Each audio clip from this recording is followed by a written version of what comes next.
From Interfaith Alliance, this is State of Belief Radio.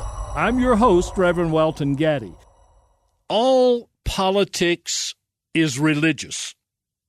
If the title of a new book by Rabbi Dennis Ross were an absolute and finite statement of fact, it would behoove us to rethink much of the work we do here at State of Belief and, indeed, at Interfaith Alliance. But, of course, there's much more to it than that. First of all, the book's subtitle is Speaking Faith to the Media, Policymakers, and Community. And second, Rabbi Ross is with us now to discuss what he means by that title. Rabbi Ross, welcome to State of Belief Radio. Thank you, Reverend Gaddy. It's a delight to be here with you. Well, let's start with that title. What do you mean when you say all politics is religious? Well, there's a religious theme behind many of the public policy debates that we have in our country today.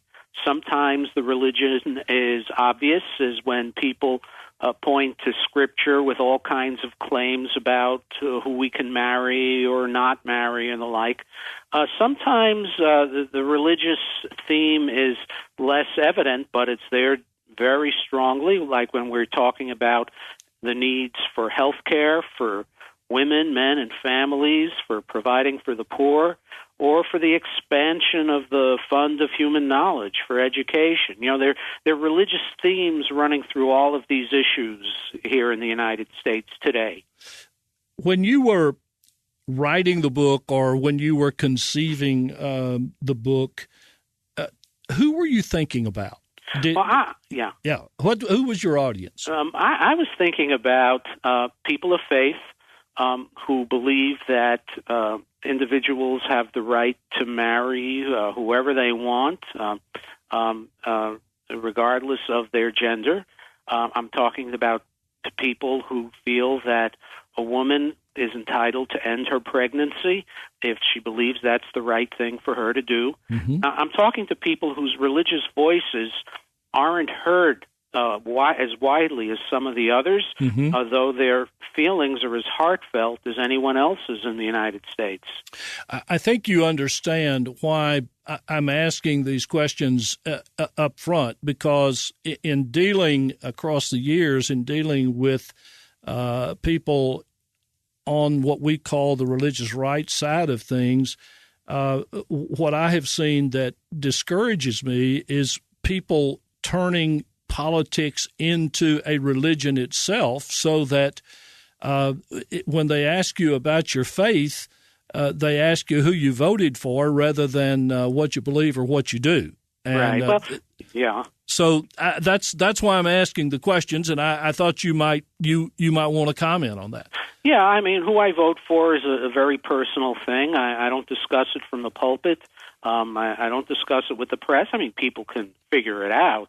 But I think it's the important thing is that people of faith who believe in marriage equality, who believe that women should be able to get the health care that's right for them, who believe in the advance of stem cell research, need just a little bit of help to get those religious voices out there and reclaim the public debate in a respectful, responsible way.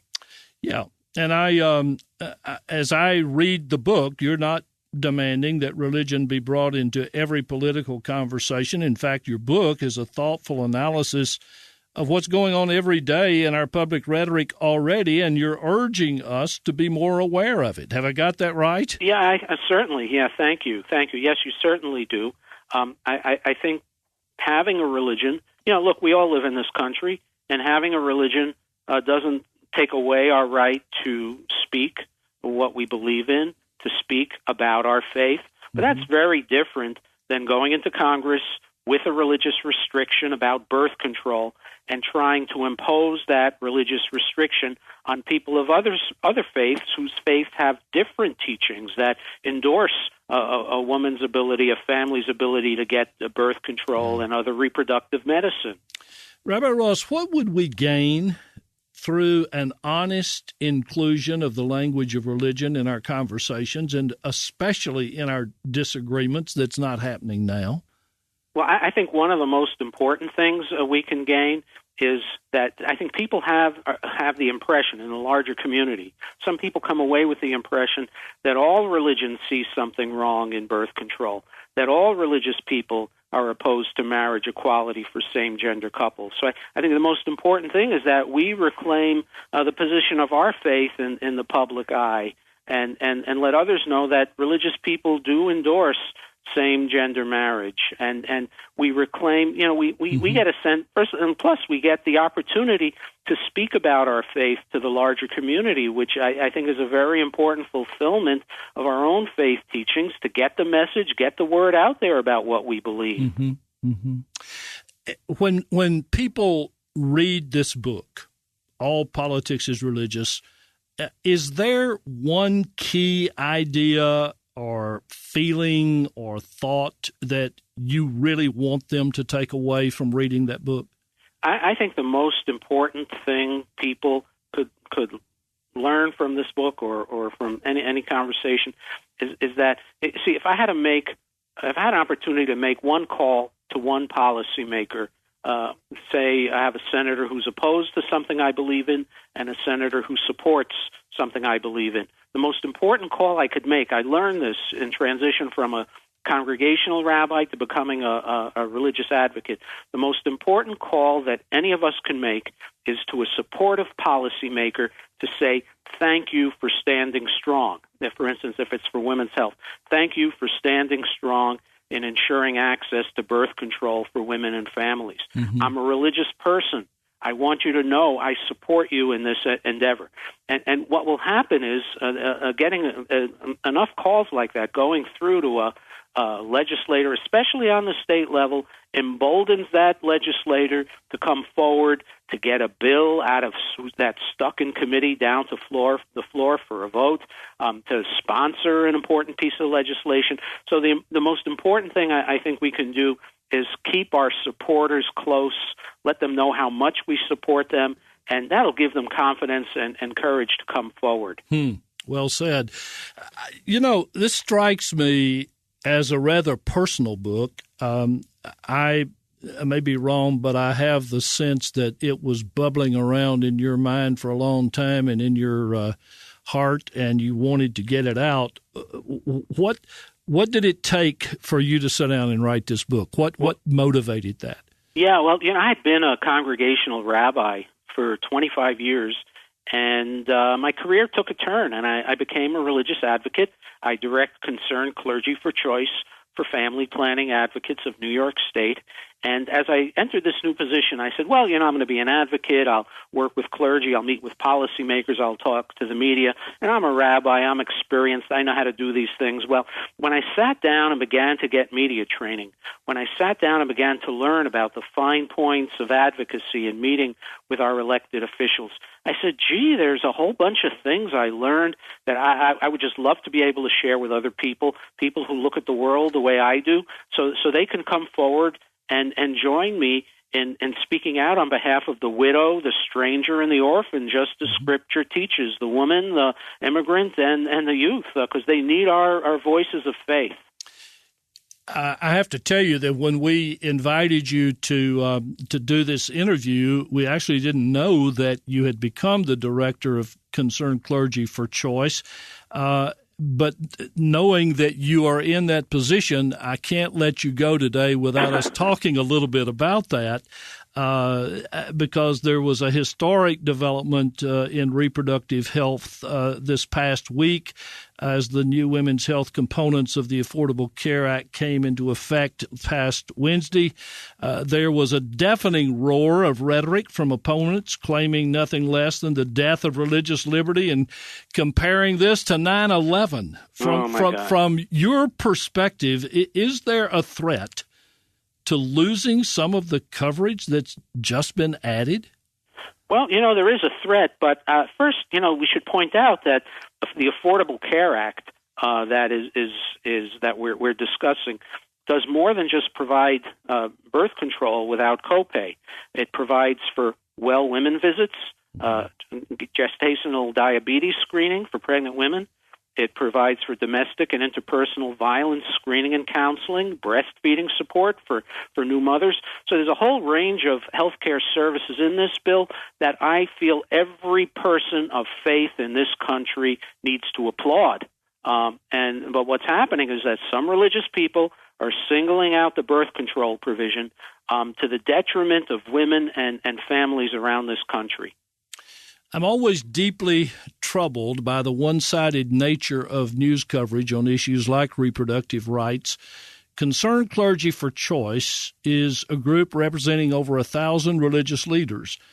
But anytime there's a story about this issue, you can bet the guy in the collar is going to be spouting anti-choice rhetoric. What can we do to change that? Well, yeah, you see what happens is this doesn't explain everything, but I think what happens is, say the president says something positive about birth control, and some of the most reputable papers and media in the country were looking for an opponent, so they'll find a religious voice, and then they run the story.